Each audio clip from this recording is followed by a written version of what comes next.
एक महात्मा हमारे सहपाठी, वो पढ़ते थे, वेदांत पढ़ते थे, दर्शन पढ़ते थे, हम भी उनके साथ ही पढ़ते थे। और वो पूज्य स्वामी श्री अखंडानंद सरस्वती जी से भी पढ़ते थे। उसमें पूज्य स्वामी अखंडानंद सरस्वती जी महाराज, वृंदावन वाले स्वामी जी विराजमान थे। भारतवर्ष की संत परंपरा, विद्वत परंपरा के महानतम विभूति थे पूज्य स्वामी श्री अखंडानंद सरस्वती जी महाराज। तो उनसे वो पंचदशी पढ़ रहे थे उस समय, ब्रह्मचारी जी, और हम भी विद्यालय में उनके साथ पढ़ते थे। मिश्र जी गुरु जी के पास वेदांत पढ़ते थे। तो बोले थे वो महात्मा, तो उन्होंने स्वामी जी से पूछा, उनको तेज बुखार आ गया, और बुखार आया तो पाठ बंद हो गया। जब बुखार ठीक हुआ तो उन्होंने स्वामी जी से पूछा कि स्वामी जी, जब तक आप पढ़ा रहे थे, मैं पढ़ रहा था, तो हमारे भीतर बिल्कुल पक्का था मैं शरीर नहीं हूँ, मैं शरीर नहीं हूँ, मैं शरीर नहीं हूँ। और बुखार आते ही सारा ज्ञान कहाँ चला गया पता नहीं। एक एक हड्डी में, नस में टूटन होने लगी, जूड़ी लगने लगी, जाड़ा लगने लग गया, और सब वेदांत भूल गया। सारी वृत्ति शरीर की वृत्ति, बुद्धि की, अंतःकरण की वृत्ति शरीर की ओर खिंच गई। तो हमारी समझ में नहीं आया कि ये ज्ञान स्थिर क्यों नहीं हुआ। ये मैं शरीर नहीं हूँ, ये ज्ञान उतनी देर के लिए है क्या जितनी देर पढ़ते लिखते हैं, या आप जैसे किसी महापुरुष का प्रवचन सुनते उतनी देर के लिए ज्ञान है क्या। तो उन ब्रह्मचारी जी ने, महाराज जी हमको जो बताया, उन्होंने कहा स्वामी जी बहुत हंसे हमारी बात। अरे बोले देखो संत, बात ये समझो, शास्त्र की सुरक्षा के लिए अद्वैत सिद्धांत के जो प्रतिपादक शास्त्र हैं उनकी सुरक्षा के लिए पढ़ो पढ़ाओ।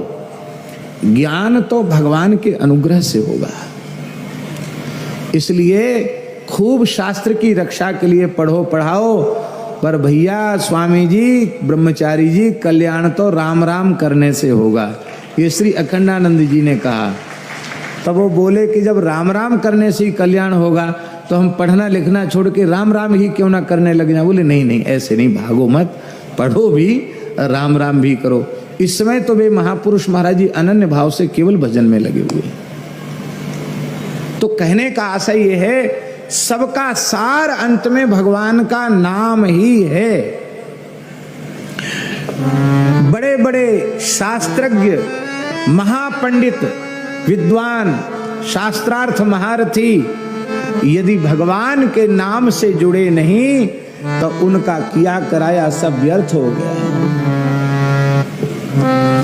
और बिल्कुल पढ़े लिखे नहीं थे, केवल राम राम करने के लिए बैठ गए तो संपूर्ण वेदों का सार सर्वस्वभूत जो ज्ञान है वो अपने आप उनके अंतःकरण में प्रकट हो गया।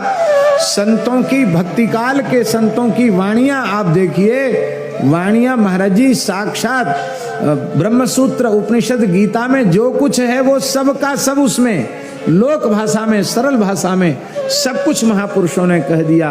और आप देखो तो वो कोई कितने क्लास पास थे और कितने विषयों से आचार्य थे, ऐसा कुछ नहीं है। केवल राम राम कहने से सब कुछ हो गया, क्योंकि संपूर्ण वेदों का मूल प्रणव है और प्रणव का मूल भी राम नाम है। क्योंकि राम नाम न समुत्पन्न प्रणवो मोक्षदायक, महारामायण की यह पंक्ति है, मोक्षदायक प्रणव भी राम नाम से उत्पन्न है।